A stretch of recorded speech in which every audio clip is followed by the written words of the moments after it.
Bonjour. Entendu Monsieur Bollier, notre invité, nous parler de la chute du président Jovenel Moïse, chute politique. Il finit donc aujourd'hui assassiné dans sa propre résidence.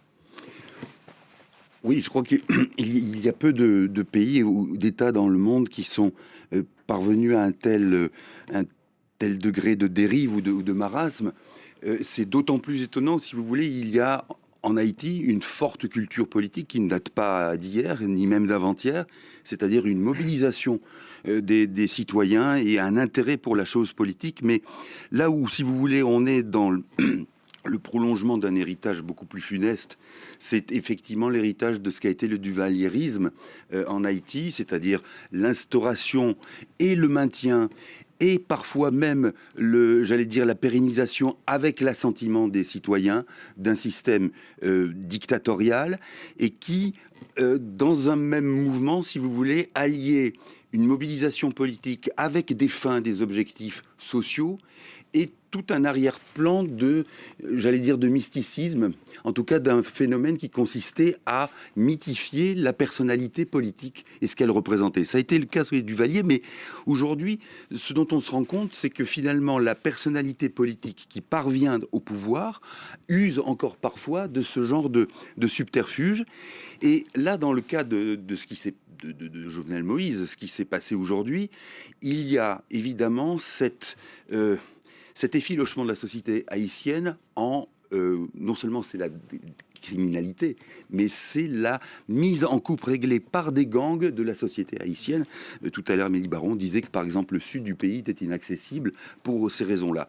Et de ce fait-là, on ne peut pas non plus exclure complètement, dans la mesure où le président Jovenel Moïse a lui-même été suspecté et accusé d'avoir appartenu à un gang lui-même. Même si par la suite, il a considéré que ce phénomène était un fléau absolu, ce sont ces termes, pour Haïti, mais il n'empêche que, si vous voulez, il a manifestement un lien avec certains, il a eu un lien avec certains de ces mouvements. Ça veut dire quoi? De deux choses l'une. Soit, aujourd'hui, Haïti, la chose est tellement compliquée qu'on ne peut pas faire de la politique sans avoir été membre ou sans appartenir à une organisation de ce type-là, ou bien ça veut dire que, d'une certaine manière, l'organisation, finalement la structure sociale et politique de la nation, du pays, passe, si vous voulez, non plus par la représentation politique, non plus par le président, non plus par un parlement, non plus par une cour constitutionnelle, mais par l'organisation de clans et de gangs. C'est là où en est cette société.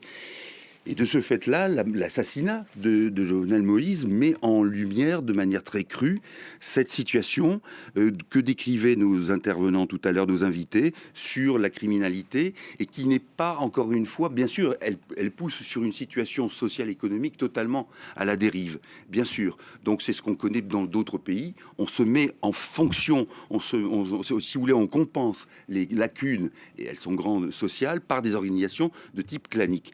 Mais là encore, si vous voulez, le problème d'Haïti, et j'en terminerai là, c'est que beaucoup des présidents, même ceux qui ont succédé au Duvalier, ont été porteurs de promesses, et de promesses riches. On les a crues, et eux-mêmes, disons, y ont cru parfois, avant de dériver vers bien souvent quelque chose d'autocratique, ou avec ce mélange, ce syncrétisme mystique dont on parlait tout à l'heure, et qui, immanquablement, plonge la nation haïtienne de plus en plus vers le gouffre et vers l'abîme. La dernière réaction nous vient du président colombien, Ivan Duque, qui demande à l'Organisation des États d'Amérique latine d'envoyer une mission à Haïti pour, dit-il, protéger la démocratie en Haïti. Autre réaction, je le donnais tout à l'heure, de la Maison-Blanche qui condamne le terrible assassinat du président haïtien Jovenel Moïse.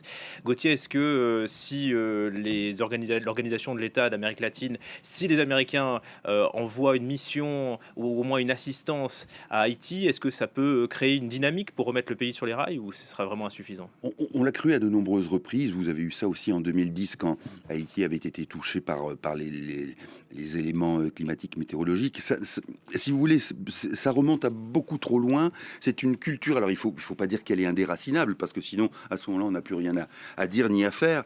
Mais il y a une culture ancrée en Haïti qui est, si vous voulez, à la fois qui découle de cette magnificence de celui qui est au pouvoir, de la manière dont il organise sa défense et la promotion de ses intérêts, et que là-dessus, si vous voulez, si vous ajoutez encore le fait que ceux qui ont été, qui ont profité de certains bons moments de séquence de l'économie haïtienne, c'est-à-dire les exportateurs, qui en ont très très largement profité au détriment de la population civile. Donc là, vous avez des écarts socio-économiques qui sont considérables, et que là-dessus, rien n'a jamais été fait, ni dans un sens ni dans l'autre, ni par l'aide des États d'Amérique latine, ni même, a fortiori, par les États-Unis, qui ont même joué, si vous voulez, pendant longtemps, de ces contradictions sociales, de ces inégalités, pour, en quelque sorte, avoir un œil sur ce qui se passait, comme les Américains aiment l'avoir, sur cette partie du monde qui jouxte leur territoire.